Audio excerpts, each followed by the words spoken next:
sont terminés.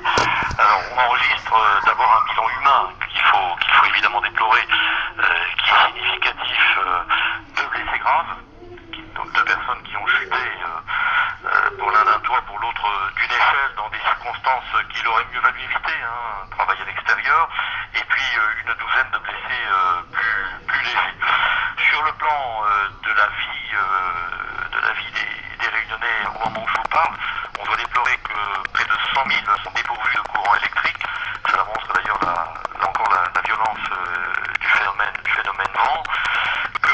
Un certain nombre d'équipements publics, je pense à nos centres hospitaliers, fonctionnent sur groupe électrogène, donc l'alimentation électrique est un véritable sujet de préoccupation.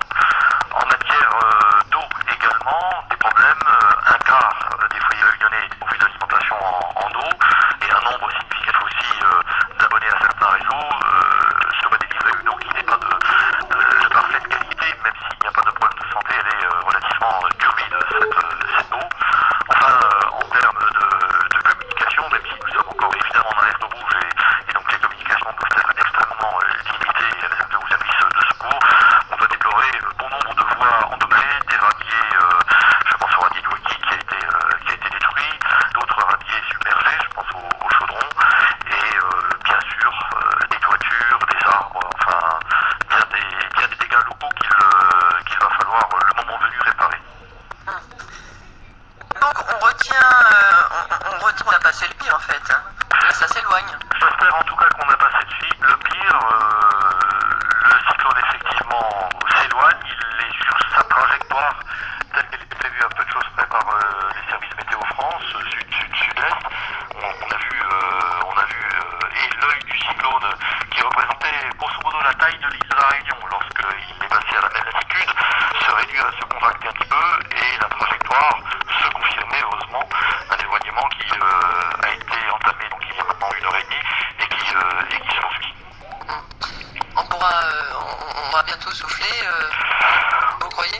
Écoutez, moi j'anticipe avec un peu d'optimisme mais réalisme la réouverture de l'aéroport de Roland-Garros pour demain matin 10h afin d'accueillir les avions qui vont quitter incessamment la métropole. Si d'aventure nous avions de mauvaises surprises, bien évidemment une solution en place consistera dans un atterrissage sur Maurice, sur Madagascar ou sur d'autres aéroports, mais nous avons quand même, je le pense, de bonnes chances de pouvoir voir ces avions atterrir à Roland-Garros, ce qui signifiera pour ceux des Réunionnais ou de ceux qui nous ont rendu visite pendant cette période de vacances que bon nombre d'entre eux pourront reprendre les avions demain soir pour soit terminer leurs vacances, soit pour certains d'ailleurs rejoindre leurs activités professionnelles. Et d'abord, l'alerte rouge, est-ce qu'on a une idée de quand elle sera levée? Écoutez, là encore, si les choses se passent comme on peut le prévoir, je devrais être en mesure de lever l'alerte rouge dans la matinée de demain. Actuellement, vraiment trop tôt pour le préciser. Je crois que j'aurais besoin d'une reconnaissance un peu plus précise des axes de circulation parce que alerte rouge ne signifie pas, alerte rouge levée, pardonnez-moi, ne signifie pas retour à la normale. Nous allons passer de l'alerte rouge à ce qu'on appelle la phase de sauvegarde. Et j'entendais certains de vos auditeurs rappelons-nous que d'où il est, nous avons eu un décès de ce cyclone. Ce décès est intervenu dans la phase de sauvegarde, c'est-à-dire après l'alerte rouge. Donc la phase de sauvegarde, c'est vraiment la phase pendant laquelle il faut faire très attention parce qu'on est tenté d'aller réparer les dégâts subis par son habitation ou d'aller les voisins. Or, c'est là que telle branche tombée va faire ressort et va provoquer des dégâts importants. Les toits sont évidemment glissants. Que sais-je encore, il faut faire preuve d'infiniment de prudence, de précaution et ne pas aller trop loin dans des réparations qui faudra peut-être mieux confier à des spécialistes. Donc je pense que l'alerte rouge peut effectivement probablement être levée demain matin, et ensuite les choses rentreront très progressivement dans l'ordre. D'ailleurs, à ce titre, si nous avons près de 100 000 abonnés sans électricité aujourd'hui, le rétablissement d'un certain temps, certaines lignes de force et de haute tension ont été endommagées et ne pourront être rétablies au fil des jours à venir. Je dis bien des jours à venir. On était évidemment en étroite relation avec EDF et ses responsables et c'est quelque chose qui est évidemment important. Donc on attend votre communiqué demain matin sur l'état des routes. Demain matin, est-ce que vous avez connaissance? Là pour le moment non, pas du tout. Par exemple, la route de la montagne, on parlait qu'elle est assez abîmée.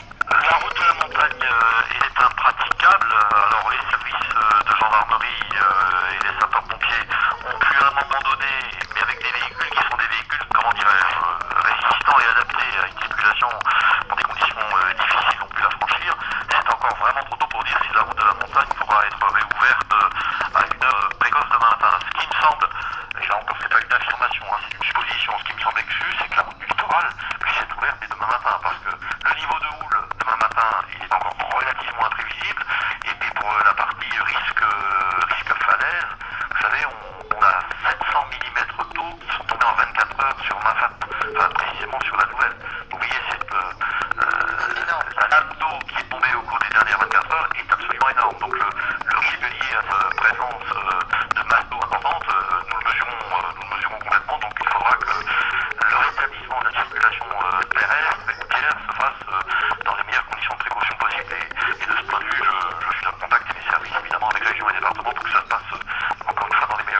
informations.